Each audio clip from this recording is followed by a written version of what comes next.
नाजरीन आदाब, आप देख रहे हैं इकरा उर्दू न्यूज़। मगरबी बंगाल हाई मदरसा बोर्ड इम्तिहान के नताइज आज शाये हुए। एग्जाम किया था 4081, पास किया 89.56। गुज़िश्ता सालों से इस साल हम लोग का रिजल्ट अच्छा हुआ है। सभी विभाग में यानी हाई मदरसा, आलिम एंड फाजिल एग्जाम में हम लोग अच्छा रिजल्ट किया है। इस साल हम लोग का जो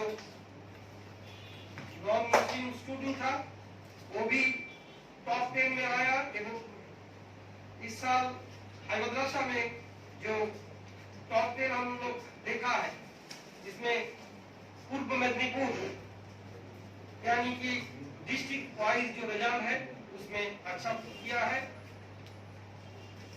हाई मदरसा एग्जाम में टॉप 10 के अंदर फर्स्ट हुआ है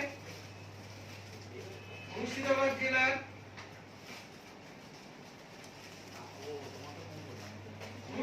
जिलार जंगीपुर मुनीरिया हाई मदरसा एक छात्री, उसकी नाम है रफीशा खातून।